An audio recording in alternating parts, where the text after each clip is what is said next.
All right, so now that you have determined what you want, the next step is to craft out your identity.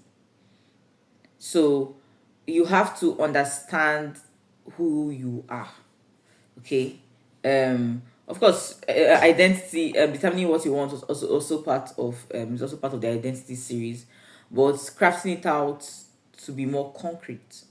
And in this model, we are going to be talking about your purpose as an organization, what your purpose is, what your core is, not the same thing, what your core is, CORE, what your personality is, and what your personality profile would look like. So you have to know your purpose, right? You have to understand what your organization's purpose is. In drafting out what you want to do, in the previous model we talked about what you want to do, if this is something you want to do as a part-time or you want to do as an organization. We did all that. um the what you want to do is also tightly linked to what your purpose is. If your purpose is to be a business owner, right? If your purpose is to be a business owner, is to then you should not most definitely be running if an NGO. You should not be running a full not for profit. Your business could have a foundation though that has a CSRO director. You could just have a CSRO department, and all that. So you can see that this thing is intertwined. So you have to understand your purpose in terms of service. It is in your purpose that you now will now craft out who your target audience is. So I'm going to give different examples. For instance, there's a particular organization, and also in your purpose that we're going to also craft out what your mission statement is, what your vision statement is. It's the purpose that determines everything. Okay, so there's a particular organization that that focuses on women. Okay, let me start this way. There are so many organizations that work with women. So many organizations are doing women empowerment in their own different ways. I know a particular organization.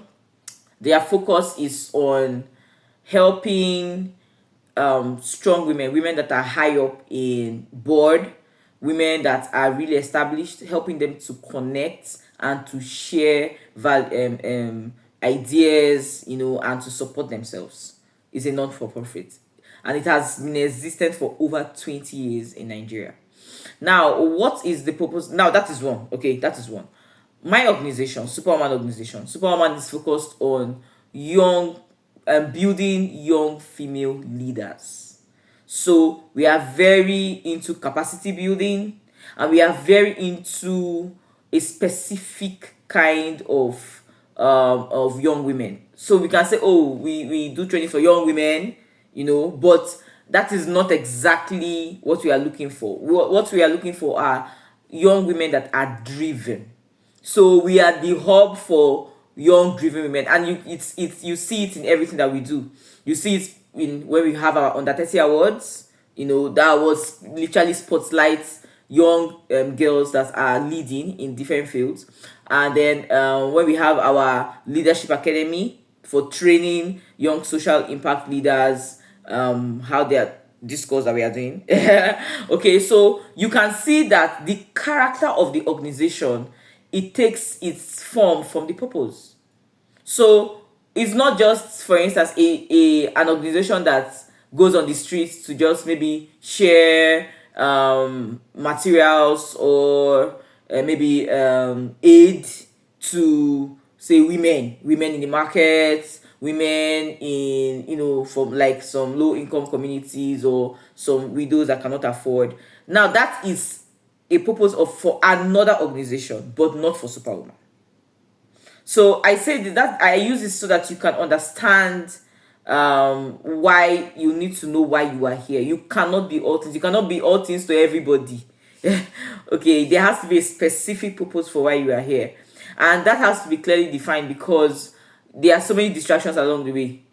You in your journey, you will have suggestions. People suggest to you to do this or to do that, and if anything, whenever things are not in line with your purpose, there's no need chasing them. There's no need chasing them, because there's so many things to chase. Even with grants, so many grants to receive, but it is a question of what am I most aligned to, and that's for your purpose. So assignments is for you to write out why you are doing what you're doing. There's so many tests I would have said, okay, take this test or take that test, but let's preserve the silence. I don't want you to have any external intrusion. I don't want to have suggestions. You sit down with yourself and list out your why. Why are you doing what you are doing? Why are you passionate about what you're doing? For instance, when I started Super, and it's okay if you're not clearly defined at this point, right? But at least just you should have a sense of a purpose as you move. When I started Superwoman, I knew that I wanted to teach. I knew it was going to be a development organization. I knew I wanted to focus on teaching, and so everything that we did focused on that. We started with the Superwoman blog. We didn't have it was not about news and entertainment. And a lot of times people kept saying, oh, why don't you do what other people are doing? There's news, they're sharing gossip. I knew that this was not me. I knew that I wanted to put information about women, there to educate women about who they are and to inspire them. So I will share stories about strong women. I will talk about women's health. We have like 5 different sessions in the blog, and the idea is that every time that you come across our blog, you would learn and you would improve yourself.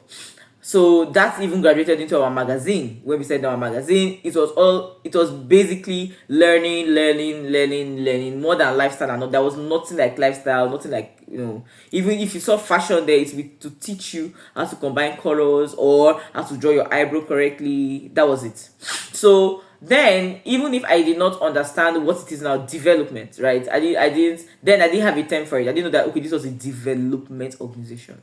This is a this is a skills development. You're building skills, soft skills, hard skills. I did not know, but at least I understood that this is what we are looking like, and that's informed a lot of things that we have done. So even now, we still have our magazine, we still have our website, but we have not graduated. But what has remained consistent over the years in our evolution is that we have thoughts. And when you understand that what you want to do is teach, it means that your audience is going to be an audience of women that are interested in learning. So if you're marketing, you cannot go and market your product on a lifestyle, blog. You cannot go and you cannot have outreaches that is focused on just lifestyle or maybe just fashion. Even if we do the fashion, we'll incorporate it into our purpose.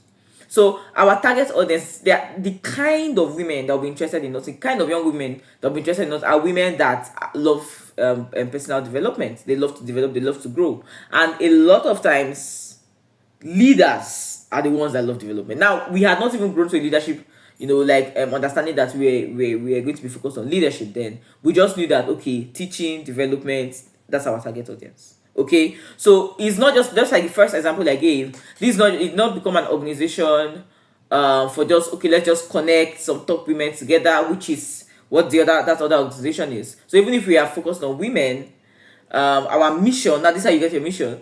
Our mission is to build them. What do we want to do? What's the vision? Women's empowerment. What is the mission? Building, training, developing. Your vision is what you want to do. Your mission is how you're going to do it. I'm going to, of course, talk about mission and vision statement, but we are still on purpose. So I want you to outline what your purpose is. Who are you called to? What exactly are you supposed to serve in their life? Okay, take some time to write that down so that we know exactly your core. See you in the next course.